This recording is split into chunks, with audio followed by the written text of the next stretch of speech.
Roca here. Pluto TV is the leading free streaming television service. Watch over 100 TV channels and thousands of movies on demand, all completely free. Pluto TV never asks for a credit card. You don't even need to sign up to watch free. Pluto TV is the easy and completely legal way to watch your favorite TV shows and hit movies for free.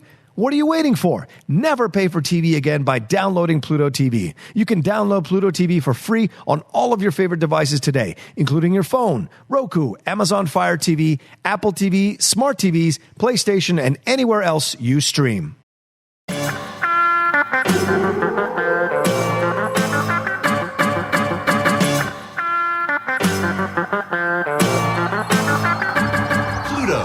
Ladies and gentlemen, it's time for the Schmoedown Rundown.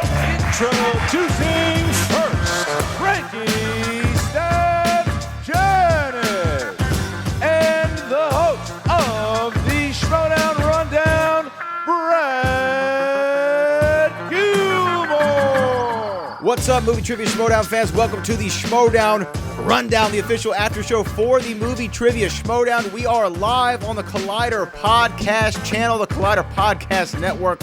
I am your host, Brad Gilmore. I am joined in Chicago, Illinois by somebody who I wish, after her latest Instagram post, was Jennifer Lopez, but he's still Frank Janish. Frank, how are you? God, I wish I was J-Lo. Wow. Anyways, Brother. I had quite a week, and it was a long week, and then on top of that, personal life, it was an emotional week in the Schmoedown. We'll get into all of that, but yeah, it was a hell of a week all around.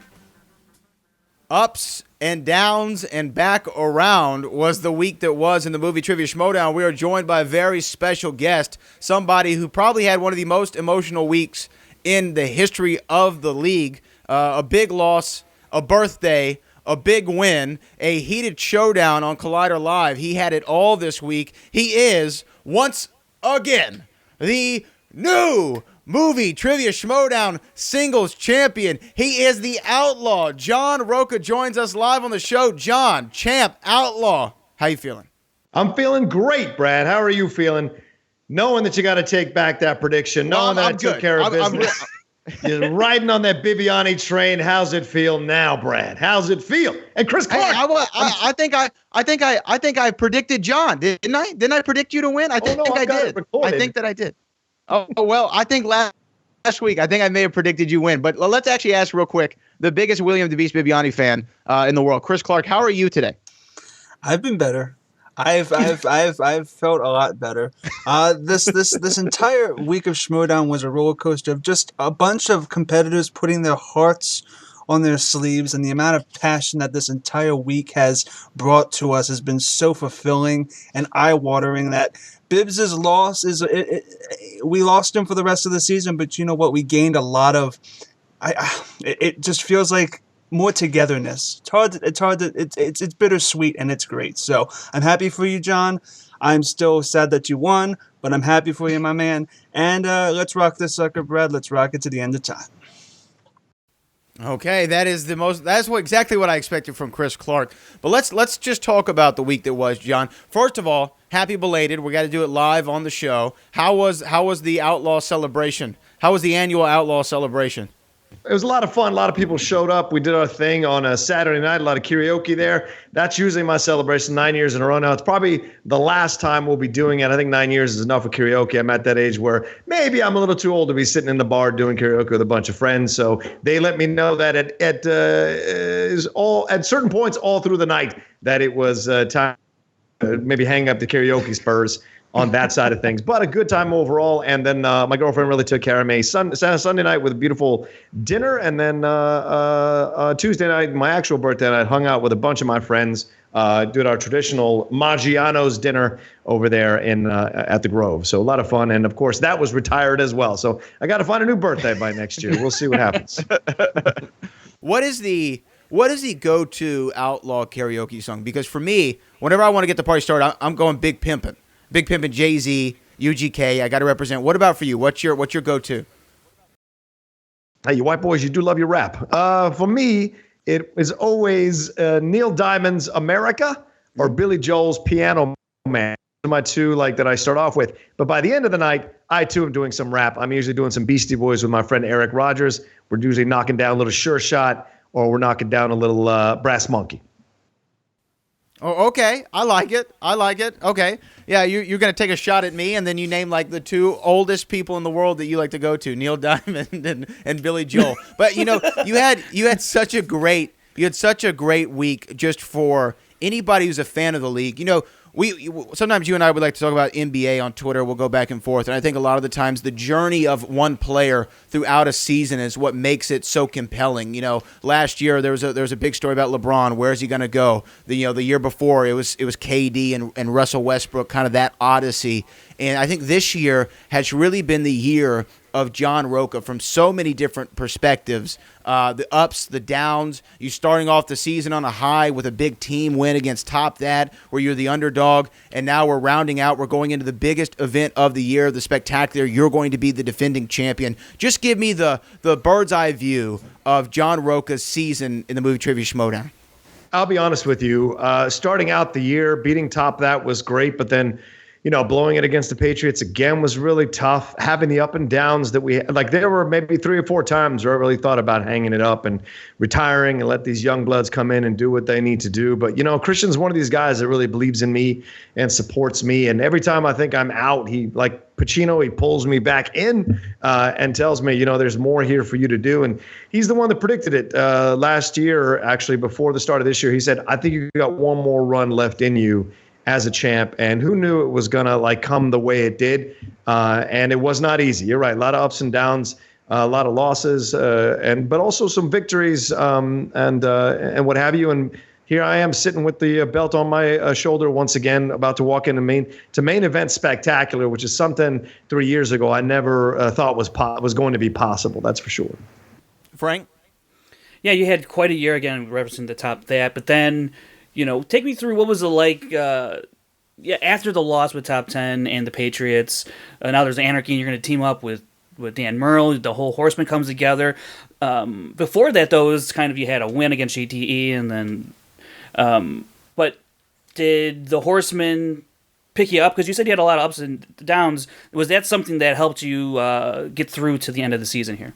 I would say so, absolutely. I mean, there's something about having 5 guys who you can rely on all the time, or 4 other guys you can rely on all the time, with Riley and Merle and Nost and Inman. Those guys, we're all war horses. We're all veterans of the Schmoedown, and we're all older dudes, or older people rather. So we've competed in numerous different iterations of the Schmoedown over the years. And so whenever one is down or one's not sure about what's happening, the other one comes along, has a little piece of advice, whispers a little piece of advice in the ear, and keeps you motivated, or keeps you settled, or keeps you focused. And so I can't thank that enough, especially Riley. I mean, when Riley finally decided to come back, he came back gangbusters. And so, all day spinning around going, who directed this? Who's in this? What's the name of the character of this? So you're constantly staying sharp with a guy like that working right behind you at Collider.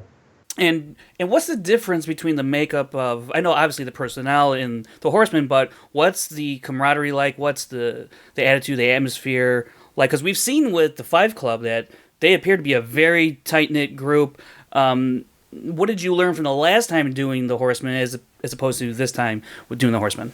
I think it's a good question, Frank. I would say the first time I did the Horsemen, I didn't know Robert Meyer Burnett that well, or Viviani that well, and we were kind of thrown together, and I don't think we had that camaraderie or chemistry that you have when you're already a friend, or you meet someone new and you immediately click. I don't think it ever fully clicked with Viviani. Burnett's still a friend of mine, and I see him every once in a while. It's always fun to see him. We just hosted a thing over there at Arena Cine Lounge for Wrath of Khan, so he's always a fun conversation, always a cool time to hang out with him. But but with Bibbs, we never quite found the simpatico situation. Same thing with Nost and I and Bibbs, never quite found that chemistry. So when I put it together again, I told Christian when we started talking about this, because stuff happens months ahead of time in terms of conversations about putting it together, because he likes to plan way ahead. I told him, I said, this time around, I want people I know, I want people I'm comfortable with, friends of mine, things of that nature, so it's a lot easier to do it. So that's how it came together. So this version of the Horsemen,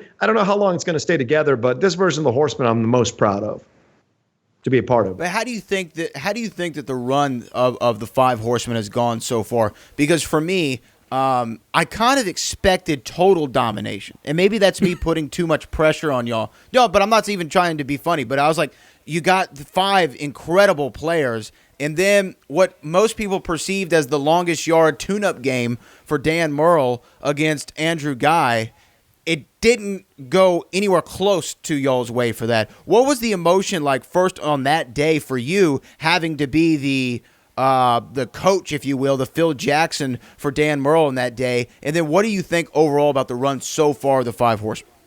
Well, I think you're right. I think it's a good point. You can't shy away from things. You can't discount what happened. Andrew Guy came in, beat Dan, beat Riley, but both of those guys are coming out of retirement after a long time, and the game has changed, Brad. You, Frank, Chris, you guys know this. The game has changed so much. It ain't like when Dan and I used to do it. A gentlemanly game. You talk a little shit on the camera, you talk a little shit on the mic, but then when the game starts, it's nothing but respect. Now these young bucks, they come in here, and these young players, male or female, they come in and they've got things to say. They've got complaints. They've got issues. They're going to voice them through the matches. They're going to make little comments like Ben does or Andrew does. So it's a whole nother game, and I think both Riley and Murrell were a little thrown off by that. I think Riley has adapted a little bit better to it. Dan's a little bit more of a gentleman and doesn't like to get in the pits and get dirty. But he, I think, is figuring it out match by match. This isn't the same Dan Murrell as before. The league has changed. The questions have gotten harder. Things have different. So I think the luck I have is that I've stayed in the ring all this year, and it's kept me sharp instead of rusty. So, yeah, it didn't start out well, but I will say that still one of the greatest moments anyone's ever going to see live in the Schmoedown was the coming together of the Horsemen. You can't deny that. There's a lot of positivity going around. I don't know what Inman's going to do. He's got to take some time. He's working a full-time job. We're going to figure out what he's going to do and what part he's going to have in the Schmoedown. But even if Jason steps away, Jason was champion. And who did he lose to? He lost to one of the greatest competitors we've seen come in and catch fire as a rookie, and Maranopik, who's dating who? Oh, the greatest of all time, Dan Murrell. So, like the people we lost to, other than Andrew, I can say the situations that have happened against some of the best players. And we made Andrew as much as Andrew made himself. Those victories made Andrew. Without those victories, he's a lot of pomp and circumstance with no credibility on his wall. No, absolutely. And what I think, though, is great is I think that you hit something on the head is the camaraderie of the Five Horsemen. I really see it. Y'all blend way more together. And is that, like, I guess what you said before, you didn't know Bibbs, you didn't know R&B's too much, and now y'all have that. But how much is it behind the scenes? How much do y'all talk on the phone? How much do y'all get together at the office and game plan and study session and go back and forth? Well, I will say this. Dan and I studied a bit before our tag team live match. We didn't have a lot of time to study before KO and Chance and that debacle. But I will say that Riley and I are constantly quizzing each other and talking to each other and picking each other up. Dan and Riley have a very strong friendship. They hang out. Their significant others hang out with each other and do their things. I'm more of a private guy. I know it's ironic for me to say that, but it's true. I'm more of like, I got to go in my own pit, my own hole, and work on my stuff and train, and then I go and talk to the guys. But Dan, I manage everybody differently. Like a great coach, this, Gilmore, a great coach knows how to manage every person on their team differently. They know how to manage them and what motivates them, what doesn't. With Dan, for me, it's a softer touch. It's more like inspiring touch, more, supportive touch. With Riley, it's a little more of like slap each other on the chest, get each other motivated and psyched up to jump in that ring. I can't do that with Dan. Dan likes to be chill, so it's different. And Inman is his own animal because Inman is very confident in himself. So you got a little bit kind of talk to Jason. What do you need? Tell me what you need. I'll give it to you. So those are those kinds of things that I focus on. And with them, they come with me. Whatever their style is, I'm so flexible that I appreciate it either way it comes. Now, let's get right into the first match that you had. Let's talk about a little bit of the build to it. Let's go to, corruption. Mike Kalinowski, there's been one of the biggest storylines throughout the entire year on the Movie Trivia Schmoedown. And then after he loses in that Inner Geekdom tournament that he kind of created for himself, here comes another tournament. Here comes Anarchy. All the teams are going to be mixed up. You got team with Dan Murrell. That's a solid team. Everybody on paper said they could go all the way and do it. and then you're going up against the very man who kind of created this tournament, corruption, Mike Kalinowski, Chance Ellison, a new guy, Chance Ellison, who we saw a little bit of, but didn't really know how deep he could go. What did you think about your chances, you and Dan's chances going in? Were y'all supremely confident? Were you a little bit like, okay, this team might be able to get us? What were you thinking? Well, with KO and with Chance and KO, Kalinowski and I are friends outside the Schmoedown, so I know what he knows and more importantly, what he doesn't know. So to me, I felt confident walking into that with Kalinowski. I knew a little bit more about movies than he did. If it got to comic book movies, he would have it over me. But all the other categories, I had a better shot of getting things right. And Dan as well, with the confidence that we had. It was Chance who was the X factor. We didn't know what we had with Chance, what we were going to deal with Chance. But, credit to Chance, when he came in and had his first round match against Silvestrini and against, Devon Stewart. Devon Stewart. Sorry, Devon Stewart.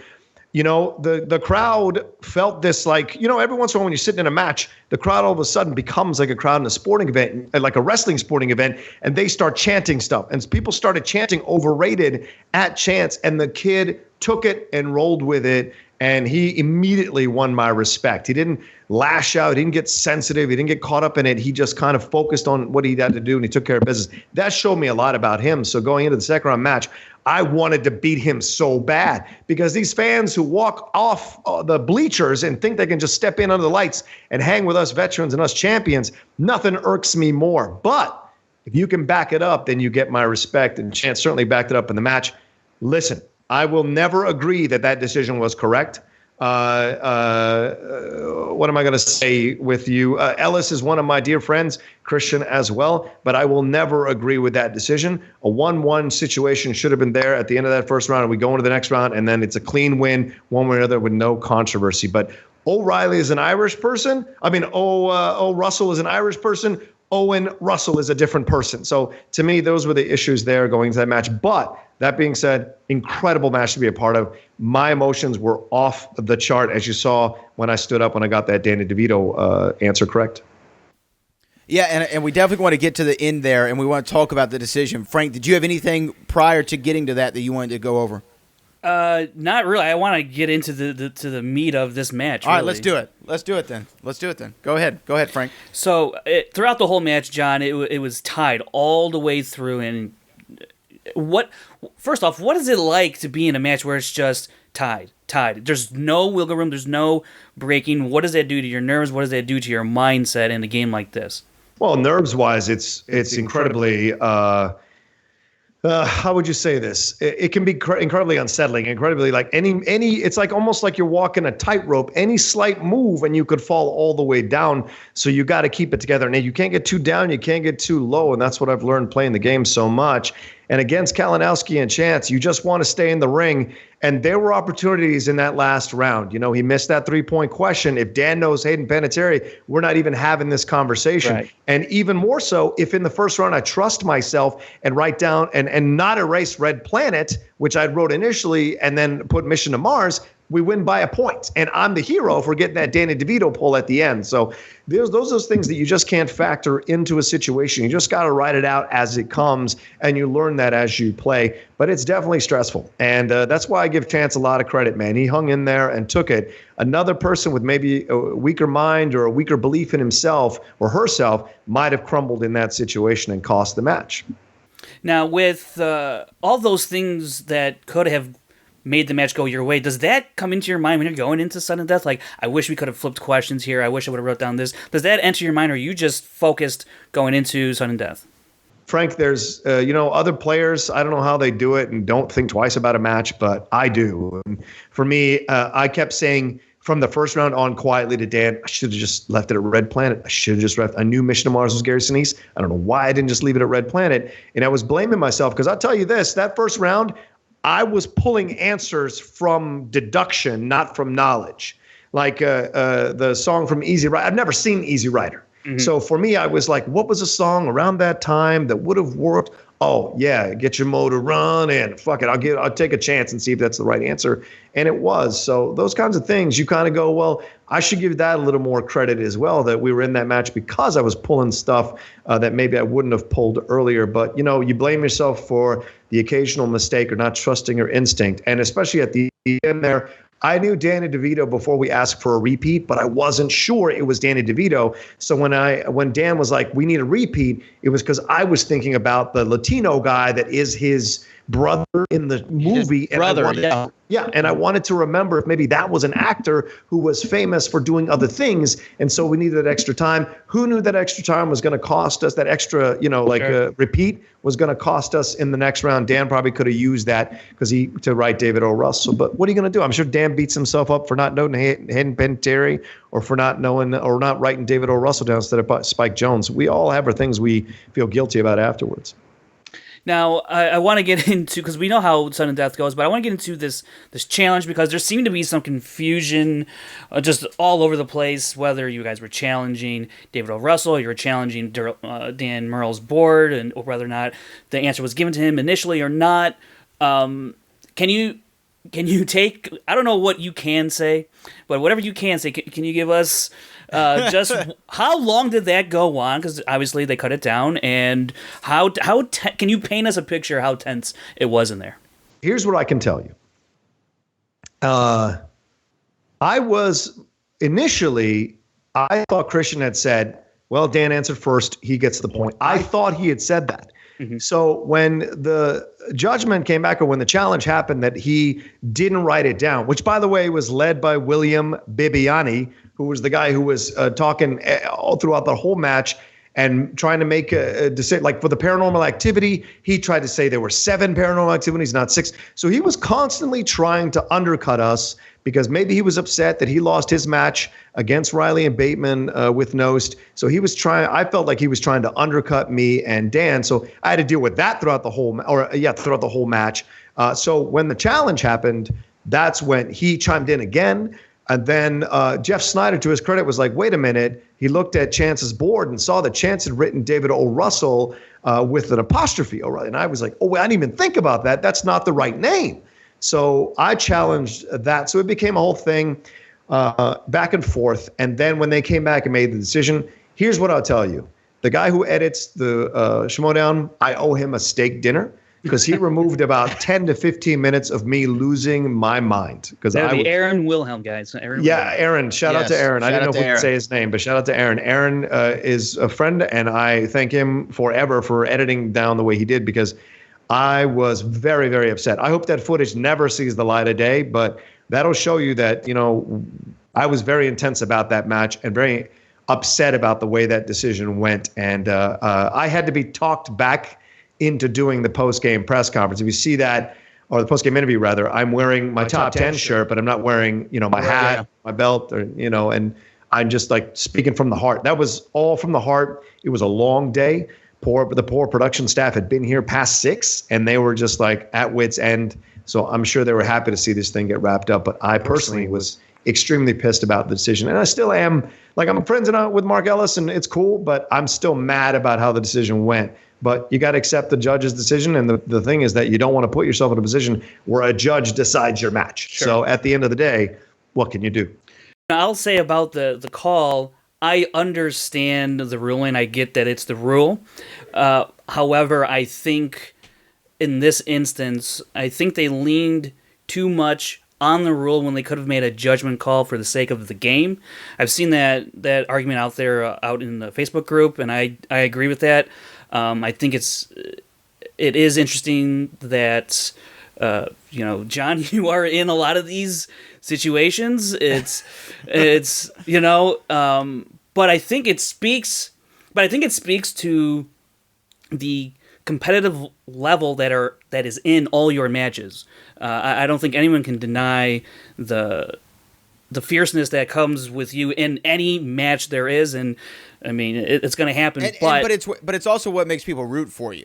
Yes, is that passion. I remember at the Top 10 Top That taping, which I was there. I remember someone was talking in the background. I remember you slammed your hand on the desk, and I was like, "Oh man, it just got real in here," and you could feel the passion coming out of you. Now, Let's talk about, though, when you go to the decision, I know, Frank, you said you understand it. I understand their decision. Whether I agree with it or not is up for debate. But let's talk about the David O. Russell, O apostrophe or O period Russell.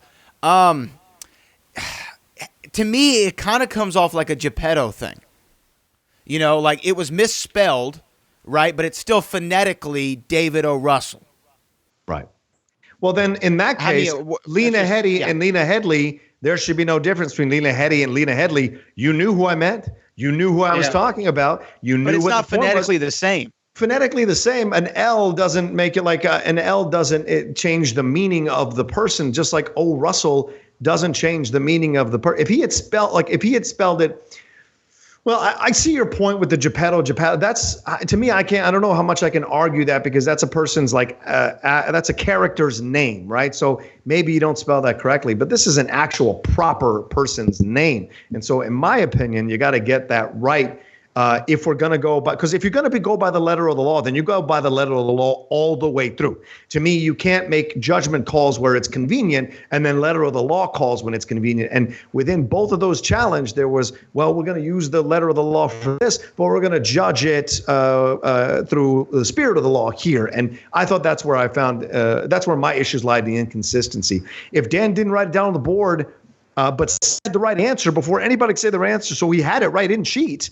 Right. Then I think that should be balanced out by the fact that although Chance said O. Russell, he didn't write down David O. Russell, which is 3 different names. Like someone pointed out the other day, it's not Samuel L. Jackson. It's not Sammy, and I was like, that's a fucking great point. Yeah. It's not Samuel L. Jackson. You know what I'm saying? Those kinds of things. If you're going to say that, then Lena Headley is no different in my opinion because Geppetto, that's the same thing. You're still misspelling the freaking last name. You're still misspelling the name, and that's the point. You get who I mean. You get who he means. So it'd be different if I was like Glenna Headley. That's a whole other thing. But one letter, there's not. I think it's the same thing. If you're gonna say Geppetto, then you got to say Headley is the same freaking thing. It's misspelled either way. It's misspelled.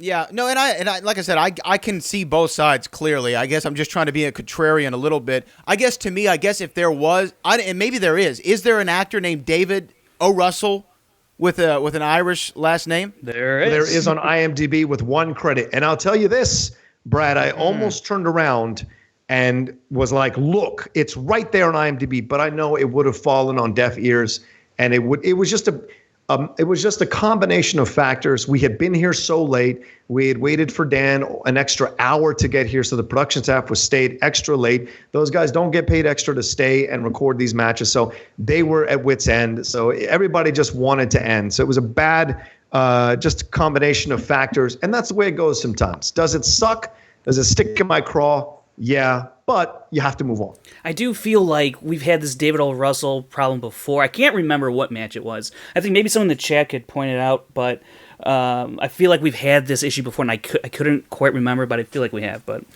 anyways. Well, what I was going to say, and you know what, since he has a credit on there, it kind of muddies my argument a little bit, since there is so, because I was going to say, like if somebody asked you, I don't know, who's the 41st president of the United States, and you said, well, it's George W. Bush. Well, no, it's George H.W. Bush. It's 2 different people. So, I don't know how I feel about it. I've talked that's myself why in that's and out why of I it feel like forth. A judgment call here was needed. A judgment call here was needed in this instance. I think it would have been cleaner to go to one more round. I just think it would have been cleaner. You just go till it's a very obvious winner, and then you're good to go. And we would have been fine to lose to Kalinowski and Chance. Legitimately in a next round, honestly, would have been fine. It was such a great match to be a part of. But I lost my head, and I apologize to the fans today if you watched the post-match interview after my match with Viviani for getting too emotional. But the people have really responded to that post-match interview. What I had to say, people were very positive about it, and it's a window into how seriously I take this game. Maybe to my detriment, but I've won the championship 3 separate times. I've won 3 championships. Yeah. Let's talk about that. To really me, it's Well, to me, the post match, if I were to equate it as a wrestling fan, it's the CM Punk pipe bomb, right? I mean, it's the sitting down. Everybody's talking about it. Everyone feels a way about it. You connected to what he said. You knew it was real emotion there. You knew it was based on reality. It wasn't just a character coming through. It was one of the transcendent moments to where I could have seen that clip going viral as like an inspirational video. You know what I mean? Like it was one of those kind of things. Yeah. And it was just, I mean, I watched it right before we did this again just to feel it again. And I mean, it does. It gets you charged up. It gets you emotional. It gets you feeling like you feel what you're going through there. There's no acting involved. No, and I'll tell you, Dan started tearing up. I was tearing up. Dan started. Then Jen really caught it. Yeah. But I'll tell you the truth. After that whole interview was over, including what I had to say about Viviani when it was over, I went off into a corner and just started crying.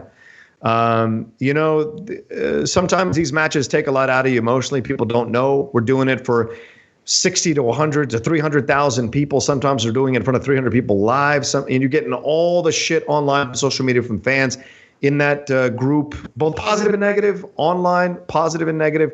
It's a lot to take on. And sometimes you can just get a little bit wound too tight and you just got to let it go. And I have no shame saying that I went off in the corner and just was like, fucking let it all go, crying. And Christian came over and hugged me, and Mara and Dan were there consoling me. And I had to let it go. It was such a tight match. It was such a stressful match. And in the end, and it was my real emotions there at the end, because Christian had to talk me back into doing the postgame. I was done. I was retired. I was done. I was going to walk off and never come back after that. Because like Frank said, so many of these decisions have kind of gone against me in such weird ways that it does kind of get to you after a while, man. So, but I'm glad I didn't, because obviously I played Viviani. So, and I got to say, when you went off on Viviani in that post-match and you called him out. Yeah. Dude, that is one of my favorite things you have spewed out in the post-match. I loved, dropping F-bombs going at, to me, it was perfect. I was like, holy shit, this is going to be great. I love that. I love all of it, though. Before we get to the match, I had one more thing on the format of the sudden death for teams. I saw somebody comment on the match. I want to credit him. His name's Tyler Carroll. And he said this, and I just want to get your reaction to it. Besides the ruling I feel being incorrect, I think sudden death rules for team competition should be revised. It should still continue as whoever misses first loses. However, they should have one single answer together as a team. Otherwise, it's essentially a singles competition and negates everything that came before. What do you think about that? Well, then you kind of discount the first round of a team match, isn't it? That's how we do it anyway. We all do one, separate answer. So that, I think if you turn it into a second round thing, it doesn't make sense because you're using whiteboards and so if you're using the same material that you use for the first round, then you kind of have to follow the rules of the first round. My change that I would make, honestly, is when we go to sudden death, every team gets an extra JTE rule.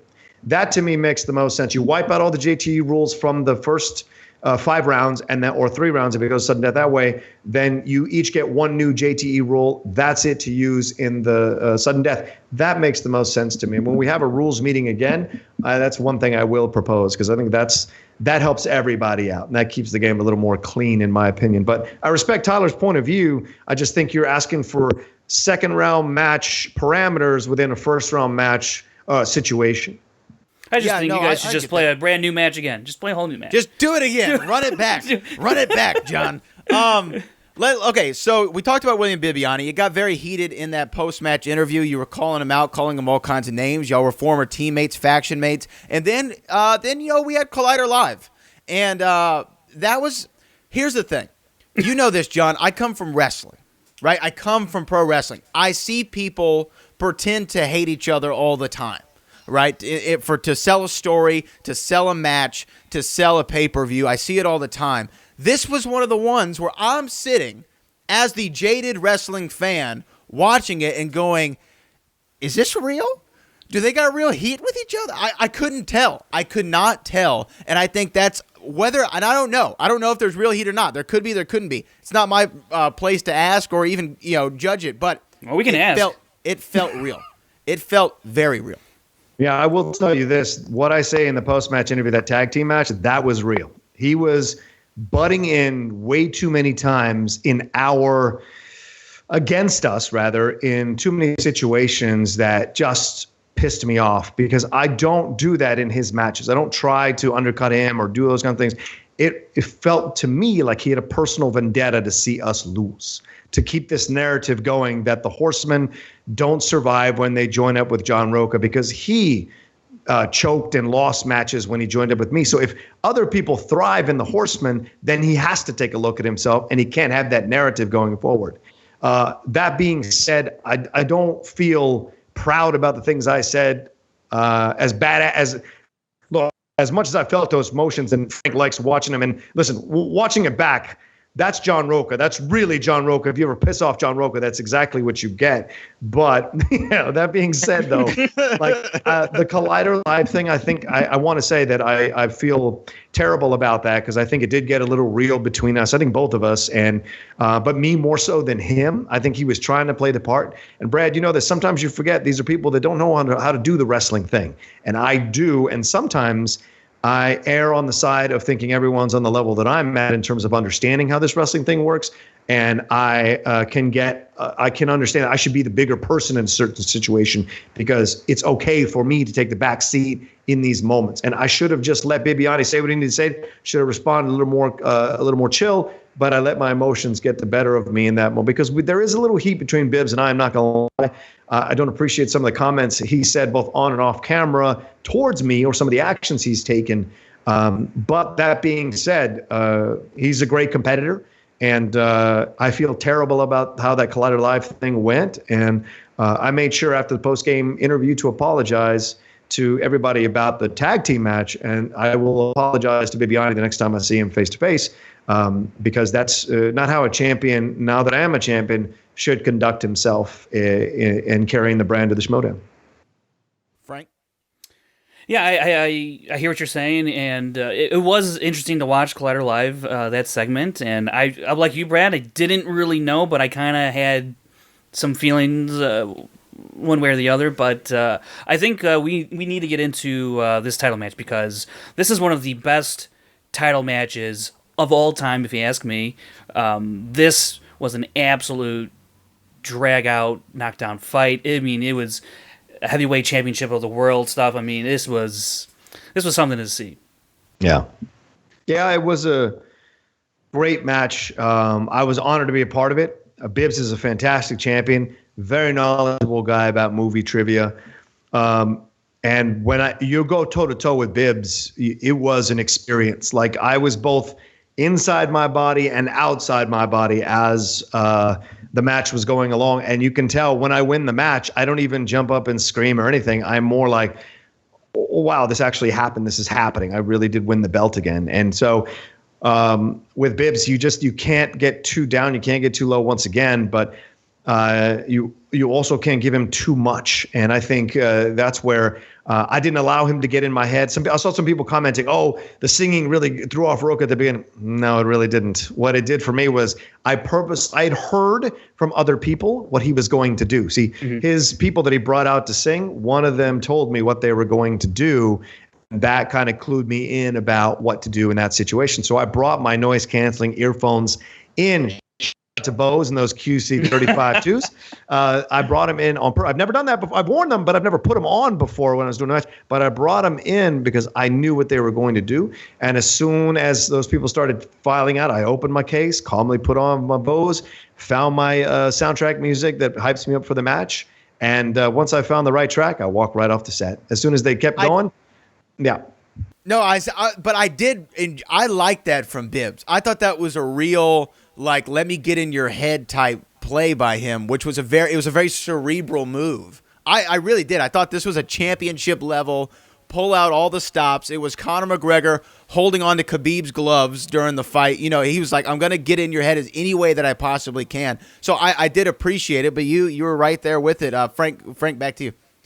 Yeah, let's get into real quickly round one. I mean, you guys end 7-7 tie. Yeah. When you have a tie like that, and Viviani had a shot at a perfect round, did you think Viviani was going to go perfect? Yeah, I did actually, but I did. I had a feeling, but I kept hoping. Yeah. I was like, you got to miss one of these. You got to miss one of these. These little things throughout the match. And listen, I want to take a moment here to give praise to my lady Outlaw. She got me focused for this match. She created an Excel spreadsheet for me to study every day, multiple trivia quizzes to get focused in. She watched all of Bibbs' matches and came up with a statistical breakdown that would rival anything Frank can create. Honestly, Frank, you may have found your female counterpart. No lie. It was incredible, Frank. She prepped me for this entire match in such a great way. She's like, here are the categories that he's not good in consistently. Here are the categories that he is good in. If there's opponent's choice and spinner's choice, here's what you should pick for opponent's choice if it's on the wheel. And here's what you should pick for a spinner's choice if you get it. And so she was like, and so every round, and she was looking in my eyesight. If you catch me every once in a while, I'm doing this or I'm winking to her, it's because I'm letting her know I'm all right. I'm in the game. I'm in the game. And she wanted to be in my eyesight so she could get me level. And so that's what I would say.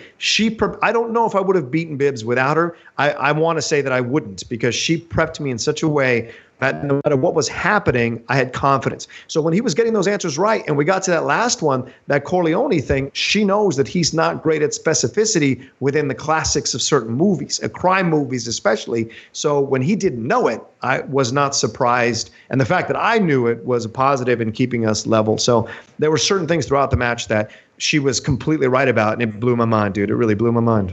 It's like next level, man. Well, yeah, that definitely is better than anything Frank Janish has ever done in the history of his life. So shout out to Lady Outlaw. Don't look at me like that, Frank. You know it's true. But were you concerned about any particular round as far as the format of the championship game went? Oh, yeah, the speed round. I mean, we had prepared for the speed round to beat Bibbs, because Bibbs has a tendency to go from hand to buzzer, which is that extra split second that you need. And he had said in the post interview that Mara had trained him, and a couple other people had trained him. His wife had trained him to just hit it. And so we had trained, like we spent 3 hours on a Saturday, my lady Outlaw and I, like she was just, who directed? Who did this? Who did this? Who's in this? And so I was just getting speed. So when he got 4-1 in that fourth round, I thought to myself, damn it, that was a real opportunity. I wasn't too down, though, because I was up 2 points. So for me, I did not want to answer too quickly without being sure. And I got that night at the museum one, and that kept me like kind of still in the range to have a shot at beating Bibbs. The second round, I think, went not so great for me, but not 100% great for Bibbs either. So it kept me in striking distance. It was that betting round that I think kind of started the momentum of turning it a little bit, where I started to have faith. And Frank, she said he's not good at Sly and Arnie. And when he rolled Sly and Arnie, I was like, I got a shot here. Yeah. But then it was the one Sylvester Stallone movie I've never seen. So how did you know the answer? Because I had seen the music video of Kenny Loggins' music video, and he turns his hat around, and I was like, well, I'm going to take a chance, and we'll see if it's right or not. Both, if you notice, Biz and I look at each other, and we just start laughing. Oh, yeah. Neither one of us knew the answer right off the bat. So, and Christian says the easiest answer ever. But for me, never having seen the film, I didn't know what it was. And so then I just thought right at the last second, I was like, well, he turns his hat around. Fuck it, I'll take a chance and write that down. I think that's more impressive. That's more impressive than Danny DeVito. Like, to me, that's way more impressive than Danny. I knew the Danny DeVito question. Bobby Z. I mean, Bob Zemeckis did that film. He did Back to the Future too. So, but yeah, that is super impressive, Frank. I was surprised that it was a tough pull for you, because I've seen Over the Top at like 100 times on WGN at 2 a.m. for like years on end. So this blew me away that it was a struggle for both of you. But yeah, let's talk about that betting round, because it was 12-14 in favor of Bibbs going into it. Coming out, the score is flipped, and that's a huge swing there, especially going into a speed round in which, it can be very decisive, as we've seen in other title matches. When the points flipped in your favor, what did that do to your mindset? Because you kind of talked about it a little bit with the speed round, but what did it do for you? It put me in a place of a little bit of comfort. Like, I've got some wiggle room to not answer too quickly, to not feel the pressure of trying to catch up. And if he gets a couple of these right, that's fine. If I get one or two, I'm still in striking distance, and I'll be okay. So the fact that I got that night at the museum, listen, by the way, I knew all those answers. I just didn't buzz in quickly enough, and especially the Scarecrow one. I immediately knew, but I was like, let him finish the question. You've answered too fast before, and it's fucked you. So I was like, oh, wait a second. And by the time Bibbs got it, and so I was lucky to come out of that not too damaged, but I think that was my strategy in the buzzer round was to be like, let me climb out, let me get out of this thing either ahead by 1 or 2 or down by only 1 or 2. So that I was still in that range when we finished that round. Because if you look at the rounds, it's tied after 1. At the end of 2, it's Bibbs is up by 2. At the end of 3, now you're up by 2, and then at the end of 4, he's up by 1. So it's going back and forth. In a title match. Can you recall a match? Was there any other match that you can recall that's been somewhat like this for you? Or it's been just... For me? Yeah. I guess maybe the Dan Murrell match. I guess the back and forth. I think the triple threat match, really, with me, Riley, and Dan, that was an incredible match to be a part of. It's still one that sticks in my craw that I lost, because I knew Calvin Klein. I just didn't have as much confidence in the answer. And I'll never let myself live that down. I'll never because that was the difference between me winning and losing. That frickin' answer, and everybody yelled, and I let that throw me off, and I answered with a stupid answer. So but yeah, I would say that's probably the closest. And maybe the tag match we just had with Kalinowski and Chance, like it was back and forth the whole time for all 3 rounds. So, but 5-rounder, I think only the triple threat match has come the closest to that. Now, how did you feel? Okay, so you're up going into round 5. I mean, he's down did you 1. feel? I'm sorry. Yeah, going into round 5 though. Yeah, I'm sorry. Going into round 5 though. How confident were you? Did you feel like it was maybe slipping away a bit? Did you feel like you were on top of the ball? Did you feel just what were your emotions going into that? Yeah, well, being down 1, I thought, okay, if I lose this match, I have no shame. I made it to the 5th round against the champion, only down 1. He's the beast for a reason. He knows a lot. But back in my head, I was like, but he does falter in these final rounds. So there's a chance here. If I keep my head and things break a certain way for me, I'll have a shot. But I really almost screwed myself by answering too quickly on that Cable Guy question. Let me tell you something. You see that at 2 a.m. in the morning over the top. I've seen Cable Guy a million effing times. I love that movie. I champion that movie all the time. Ben Stiller directed it, and I just got confused on white boys. I got confused with these white actors. I got them confused with Broderick and with Stiller, and I just got confused. That's what happened because I know it's Broderick in the movie. I know it's Judd Apatow's wife, Judd Apatow's wife who plays the girlfriend in the movie. Yeah, Leslie Mann. Sorry, Leslie Mann, who plays the girlfriend in the movie. I know that it's Jim Carrey there who does the in the medieval stuff. But Ben Stiller directed it, and he used like the Menendez brothers as this juxtaposition, right? So I know the damn movie. I just answered too fast. You said Ben Stiller so confidently. I was like, oh, that's got to be it. And I was like, oh. Even Christian was like, wait a minute, was that right? Like I said it so confident. He was like, wait a minute. But then Bibbs was like, no, it's right. It's not the right answer. And so right there, I was like, well, if I lose, I lose because I answered too fast. But it's okay. I still got to this 5th round. So, but then it turns. It starts to turn your way. If Frankie, I don't know if you want to walk us through the questions or if you want to get to. Yeah, go ahead. Yeah, so we'll just get right to Bibb's second question to Kate Blanchett. What is the name of the demonic creature that ultimately defeats Hela in Thor Ragnarok? It was Surtur. He doesn't pull it, and was that the little chink in the armor you were looking for? And then it gives you. It was because it's a 3-point swing, Frank. And so for me, I was like, I couldn't believe he didn't know it. I just couldn't believe he didn't know it. And for me, I'm like, Surtur, I've seen that movie a million times. I love Ragnarok so much. Right. And so for me, I was just waiting for him to get it. And when he was like, I thought he was going to get it because in the past, he's gotten it before. But when he answered what he answered, I was really surprised. And I thought, okay, I got a shot here because now we're tied. Because he got an easy 2-point question. And so, which is standard, those are 2-pointers are easy most of the time. And so we were tied. And then you see me asking Christian when he goes, okay, Roca, you have to answer 5 pointers. Like, oh, me first? I thought he had to go first, and but it was me. So, and then he asked, and I'm telling you this. Here's what happened. Jodie Foster was like, Jodie Foster. I bet it's going to be what company she worked for in The Inside Man or something like that. I was just like thinking all these random things that I wouldn't know, or her character's name in The Accused. Like there was a million things with Jodie Foster movies because I love Jodie Foster. I just don't study her movies. So when they said historical, I was like, oh, I got a shot here. And then when they said Chow Yun-Fat, that's, if you see me, I go, and then I shoot my head back. What I'm doing, let me tell you the thought process. Siam, Anna, Yul Brynner, King Knight, Deborah Kerr, King and Anna, and the King. And that's how that's legitimately how it happened in my mind.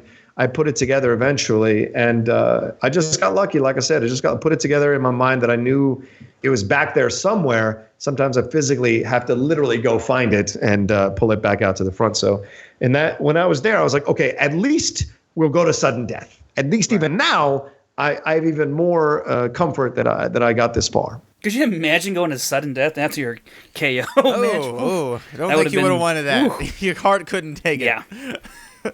No, not really. So the final question, Frank. Yeah, question 3 for Bibbs. It was in spy movies. The Man from U.N.C.L.E. Who plays the villain as Victoria Vincent Guerra. When you saw him react the way he did you say, "This is it. I got it"? I was hoping. Yeah. I know that because that's a tough 5-pointer, and I didn't know it. And I would have answered the same thing. I would have answered, Fassbender's girlfriend, that actress. I'm sorry. Everything's out of my head. Like I have no, I'm like Will Ferrell. Your answer was we get you. So. Yeah. I'm like Will Ferrell right now in Old School. But yeah, I thought I would have answered the same because I would not have known. I didn't remember. I've only seen the movie once.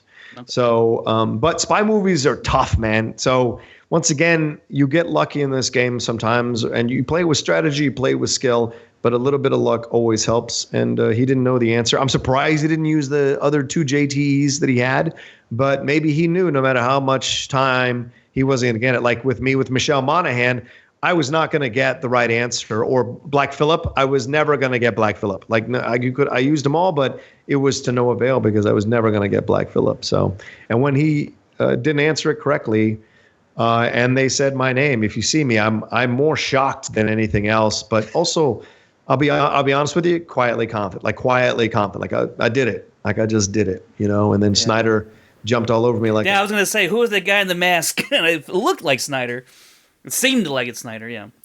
I mean, it was though a great moment because I know that was one of the things for you, and I said it on the show week after week about. I just thought that the one thing that you wanted to do in the league was win the championship again and then defend it. I know that was a big thing for you. What's so funny to me is even the great Booker T, who after your first win, said it's one thing to win the championship, it's another to defend it. I'm sure those are some words that you've thought about several times since then, and now you have that opportunity. The spectacular. You don't know who it's going to be. You kind of want it somewhat to be Dan Murrell. You said, I owe you one. If you're a betting man, is that who you think you're going to see across from you at the spectacular?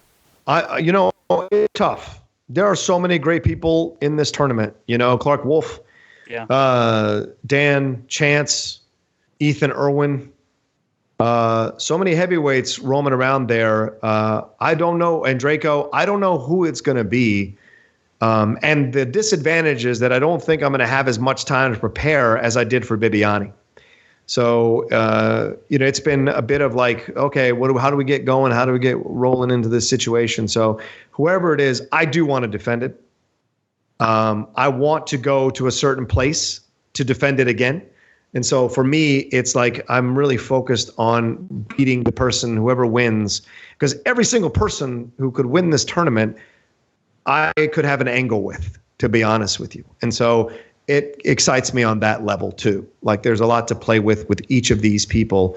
And like I said, I called out Chance. I owe that boy a whooping, and I still do. And I can't wait to meet him in the ring. And I heard he was on the Schmoedown page trying to defend the decision. Man, they should put us on a debate, me and him. We'll see what the hell's up when it's all over. But I respect that kid a lot. And so I would love to play him, to beat him, because that would feel great to beat Chance, because I respect him so much, Well, congratulations to you, champ. We'll see who you end up facing at the Spectacular. I'm excited. I will be there live and in person to witness it.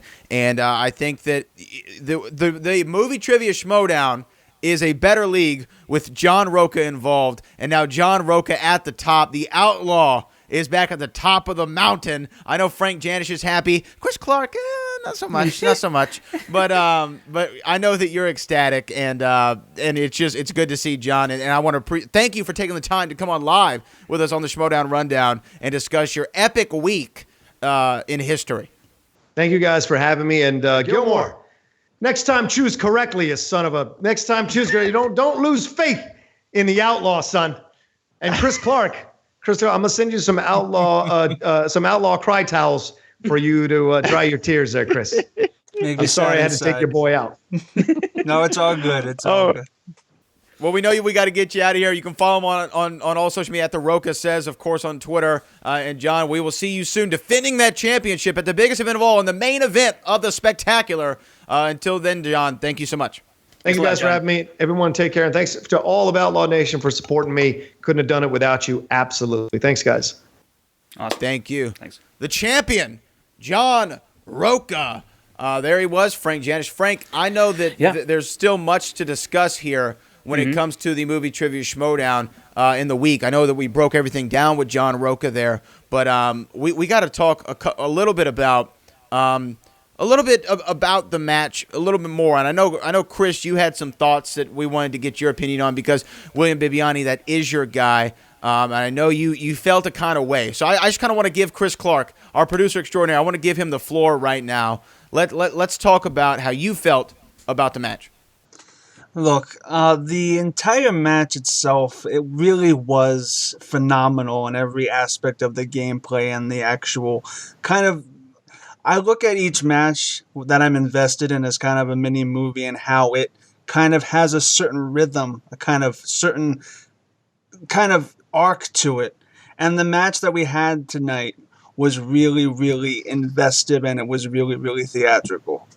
What kind of bummed me out, though, was the stipulation. I think I talked to these guys about this in our little group chat thing, is that the stipulation with John and Bibbs having to leave for the year, kind of, it sucks because with Bibbs, he kind of has gone, in my opinion, a little bit of the short end of the stick. Because look, with critically acclaimed, I've always felt like they should have had a number one contenders shot before Anarchy. I feel like with Whitney and Mark, they lost with 31 points, but they still lost. And I feel like the fandom behind them isn't as strong as I feel like it should be. I hope I'm making sense with you guys here. So I feel like Bibbs not being in the season, it makes him irrelevant for the rest of the season. Unlike John, who, if he would have lost, the Horsemen are still in that tournament, so he still would have had that relevancy. Bibbs, Whitney's not in that tournament, so critically acclaimed has to wait till next season to be back into the spotlight. So that's what bums me out a little bit about the stipulation. I hope that makes sense, Brad. No. I follow you, and I can understand how you see it that way. I don't think that William Viviani will be irrelevant for the rest of the season. I think that he's still going to be a force. They just said you can't compete. No, I know what you mean. But I think that the Beast he's had a great year, Frank. I mean, he's had a great year. Winning the championship is a big accomplishment for him. He didn't get a chance to defend it, but we see that a lot. I mean, Sam Levine defended it successfully, multiple times in a row, which is, I think, led him to his decision to retire without losing it. But I really think, and this might be controversial, I don't know, I really think Beast would have mopped the floor with him in a championship match because Beast was so focused on attaining this goal, just like John was. That's why I kept saying in the build-up to this match, I don't know. I think that the fact that John Roca losing it without being able to defend it was going to drive him. And I think Beast had that same drive to win it for the first time and silence all the doubters. I think, though, and I could be wrong, and I'm just throwing it out here, I think Beast should be able to be on the call for the championship match at the Spectacular. I think he should be on the desk. No. Why? No, it's the main event, and it's going to be Mark and Christian the people who are always at the desk for that event. So I think Beast is he just was the champion. Why I don't know why that's you cool. scoff at that. Because I want to. Well, I would have wanted Roca to be on the call for it had he been out for the season. I just think that's kind of you got to give somebody who gave so much to this league this season. You got to give them shine at the biggest event. They might not be able to compete because that was the stipulation they agreed to. I'm not saying he can't call a match. I just don't think he should be a part of the singles title match. But what other match should he call? I'm just thinking from a logistical standpoint. He could do Inner Geekdom again. He did it once before. He could do the Inner Geekdom title. But how does he tie into it? He's Viviani. His personality. He's actually called in his first calling match was an Inner Geekdom 5-way. That's fine. I think that he should be on Beast. I think you should be on the desk for the championship match. It's just my opinion. You don't have to agree with it, Frank. And I will say, I was kind of bummed that Ellis wasn't calling this match. I do love Ken, but I was like, I do like the duo of Christian and Mark for the championships. But I understand probably Ellis he's telling the yucks somewhere else, but I get it. However, I think Bibbs, if his new career in entrance consultant takes off, he's gonna be mightily relevant in these entrances coming for the rest of the year. Right. Okay, so let's talk about one other thing because we really, John. Once again, thank you to John Roca for coming on and giving us so much insight. There was so much emotion in both of these matches. I think they're both in contention for match of the year, which for me is crazy. Yeah. And this is going to be a weird thing to say. Every time that I bring up that could be a match of the year, the majority of the time, John Roca is involved. I thought he had the match of the year right out of the gate with top 10 versus top that, setting a team record and beating what most people saw as the dominant team. He was the underdog. He and Nos were the underdog. To come back and have this run leading into the championship match, going, with Dan Murrell winning, at the live event and main event of a live event, I think that has some significance to it. I really think, and then now crowning himself as the champion once again, to join the very few to be a two-time champion in the movie Trivia Schmoedown, I think, to go back to a debate that we had a couple weeks ago, I think John Roca is 100% in contention for Player of the Year. As I do Viviani. I think Viviani's in contention as well. But I could make a case that John Roca not only is in contention, he absolutely should be Player of the Year. Well, I would jump more on board with that if he defends at Spectacular. I think that's going to be the linchpin. If he defends at Spectacular, I almost think that it's a shoo-in. Because I was thinking about this, and I'm going to ask you now, Brad. Sam Levine, he went 2-0 in singles this year, defending the belt twice, right? John Roca, where he defend at Spectacular, that means he would be 5-1 this year. Two of those matches, one would be a title winning match, and one would be defending the belt, which is one less defense than Sam. Is a 5-1 record and the reigning champ, is that a better year than going 2-0 with two title defenses? Yeah, absolutely. Right? You know why? Because he played the whole year too, and that means a lot to me. Because here's the thing, we're looking at let's say the NBA, which is my comparative I always go to. Because in that case, John's at the very least singles player of the year. Yes, at the very least. I think he's overall player of the year though still. Because here's the thing, and all due respect to Sam Levine, and he earns the respect of all Schmoedown viewers and fans alike. I think LeBron's the greatest player in the league right now.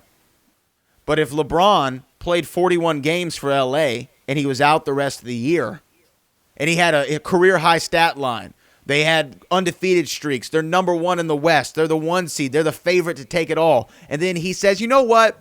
This Hollywood thing's getting a little bit much for me. I'm just gonna do movies for the rest of the season. I'm taking the rest of the season off. Because I'm number one. I've already won championships. I'm LeBron. I'm the best in the league. Everyone says so. I'm taking the rest of the year off. He is automatically out of contention to be the MVP. You can't be the MVP anymore. You're not playing half the season. There's 41 more games to go. And all due respect to LeBron James, who hasn't done that in this hypothetical, but also all due respect to Sam Levine, I think if you leave early before the completion of the season, you're out of contention. You're not even on my ballot. You don't even. Here's the thing. You don't even make my ballot. I don't even consider you. You know. I've gone back and forth with that.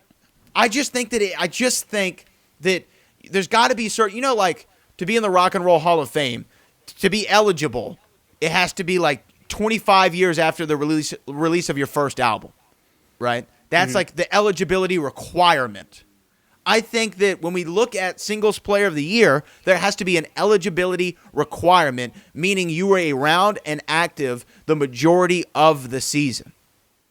And if you drop out, if you walk away, or if you retire, or you don't have matches, after the first part of the season, you're not on my ballot. You don't get a vote. So here's what I was also thinking, because even if you don't retire, right?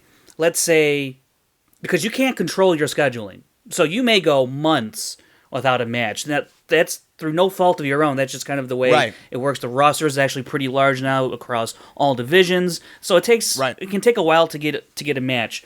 However, the way to stay in that running, in that spotlight, is to continue winning.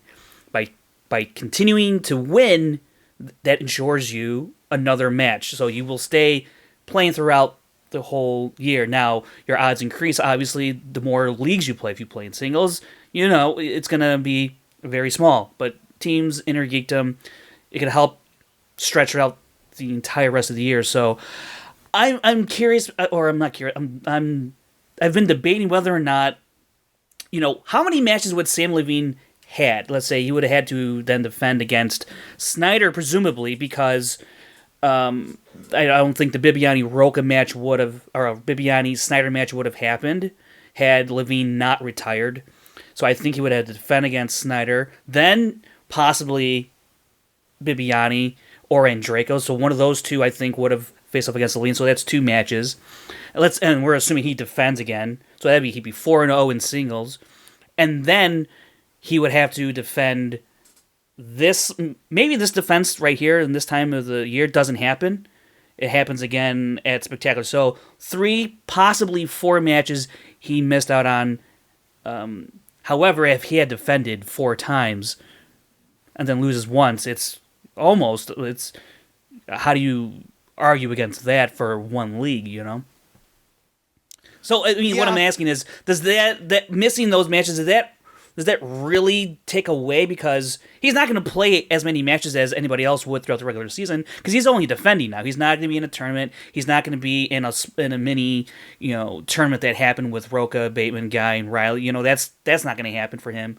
So, due to and the same thing happened with Merle when he was first champ. He had like 3 right off the bat, and then had like 2 more that year, or 3 more that year, and it was all very much spaced out through no fault of his own because he was the champ. So I don't know. That's why I'm debating whether or not, in my mind, and it's not up to me whether he's on the ballot or not. But if I was making the decision, would I put him on the ballot or not? I don't know.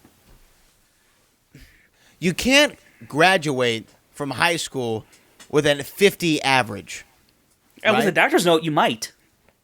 No, you can't do it. Okay. You can't do it. No. Okay. You have to go the whole year, both semesters. And when I say Dr. 50 Andrews? average, you can have 100 average throughout the first semester. If you don't come back after Christmas vacation, Christmas break is over, or your holiday break, whatever you want to do, Christmas, Mahana, Kwanzaa, if you don't come back after that and you don't finish the rest of the year, you get a 0 for that semester. That averages out to a 50. You are a loser.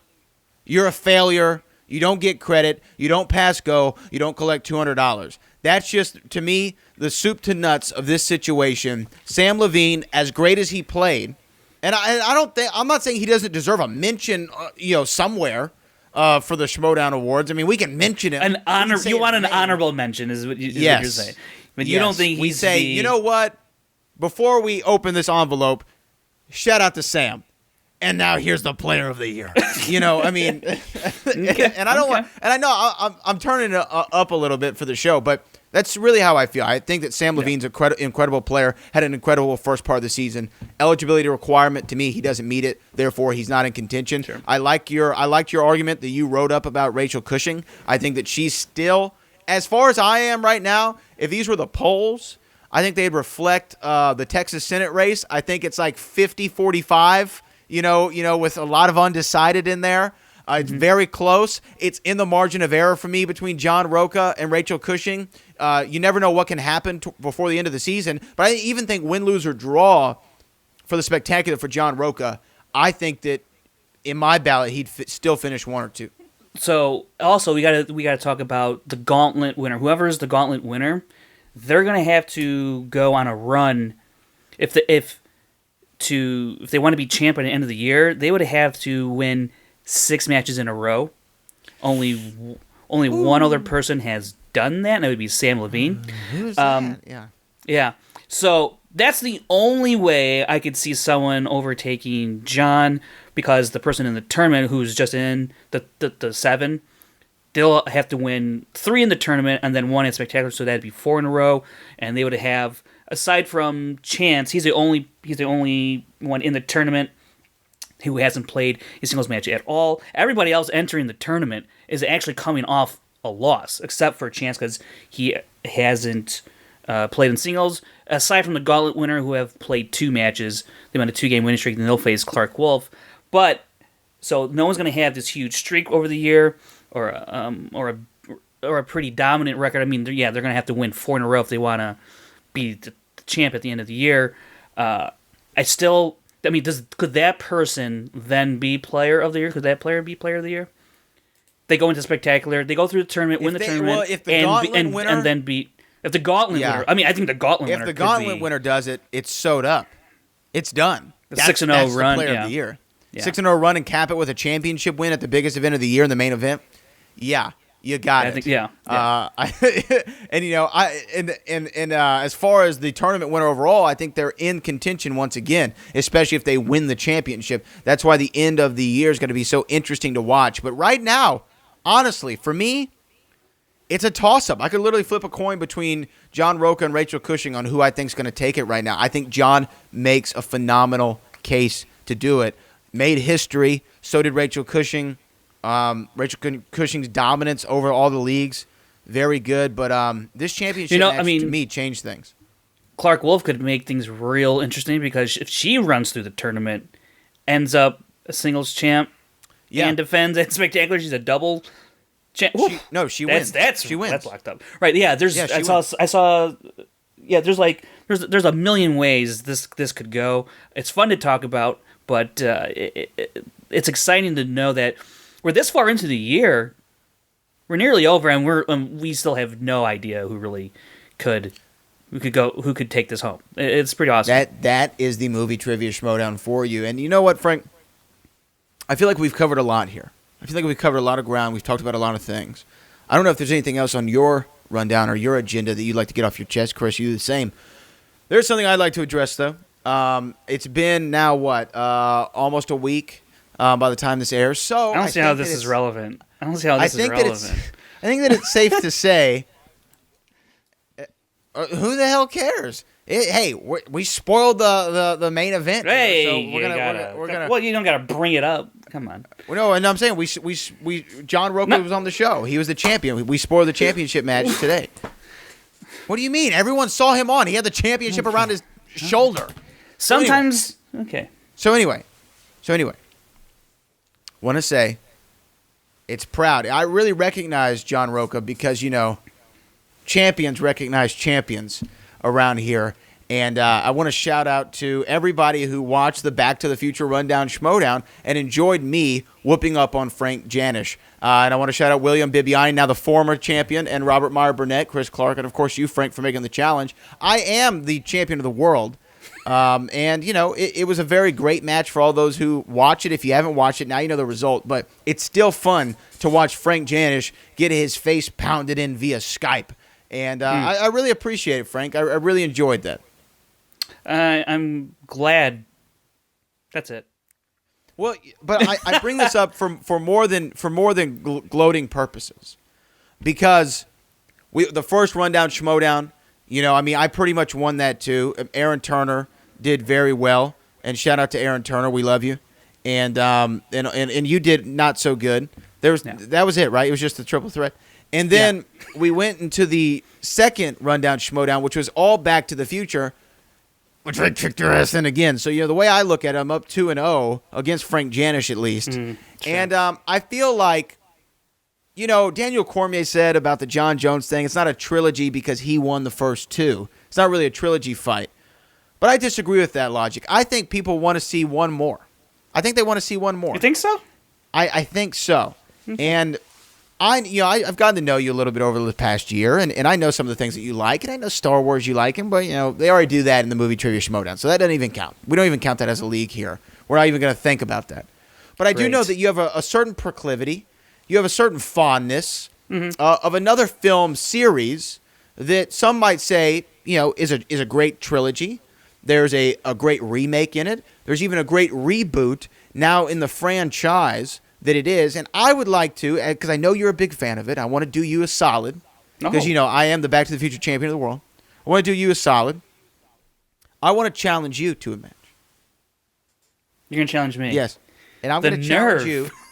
I'm going to challenge you as the champion. I'm challenging you to, I think, a theme that you actually might excel at.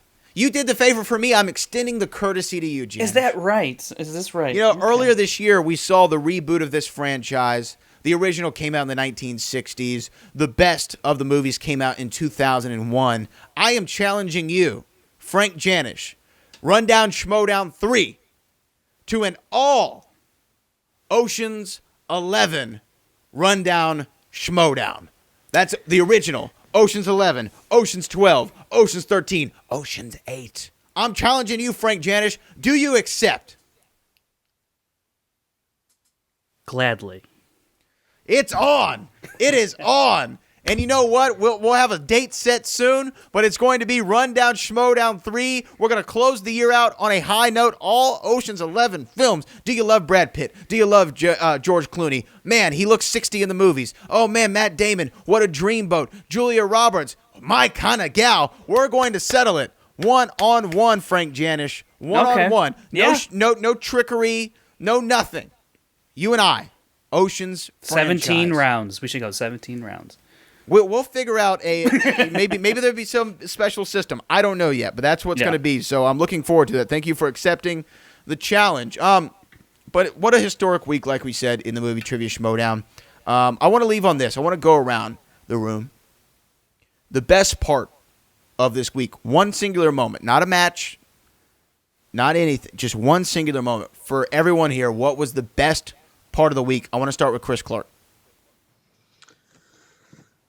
I have to say that regardless of my thoughts about the singles championship, I think Roca's entire speech and Dan's passion exemplified through that post-match interview was the singular best moment of the week, objectively. Just how much passion they put into this game is beyond our comprehension. So yeah, that whole post-match interview. Frank. Yeah, mine's in there, but I said this previously when John was on. It's when he goes right after Bibbs in that moment. It's very raw. It was very concise, very direct. It was really it was the most on direct. Sorry to be obvious, pick up but the directness of that. Yeah, but I mean, it was because a lot of the time when you see people do promos like that, it can be kind of. There's some stuttering. There's some not only that, but just it's not very pop. It's just very kind of like I'm thinking of what to say. This was just when I saw it, dude. I lit up and I was like, oof. I mean, it got me going. It got the juices flowing, and that to me was favorite part numero one. Honorable mention, if I can do honorable mention. Sam Levine. We're just gonna call it. Can we Sam Levine? Can we Sam Levine it? Yeah. It's got to be Roca calling out to his Lady Outlaw. I did it. So that was a great moment. Yeah, my moment of the week was definitely. I That was definitely my moment of the week. Other than kicking your ass in the Back to the Future match. Great. That was definitely my moment of the week. Well, technically it's on Sunday. That's the beginning of the week. Whatever. So anyway, for Frank, I'm lunar. Chris, I think this is another great live edition of the Schmoedown Rundown. I'm sure a memorable one that we will hear a lot about as soon as this broadcast wraps. We'd like to thank all the fans for watching it. Make sure you support us on iTunes. Go to iTunes. Subscribe to the Collider Factory feed. Podcast 1. All that good stuff. Listen to us as well as look at us. Collider Podcast Network. Schmoedown Rundown on Instagram, Facebook, SD Rundown. On Twitter, I am at Brad Gilmore, all social media. He is Frankie J29. He is Chris Clark 8788. Those numbers mean nothing. And we'll see y'all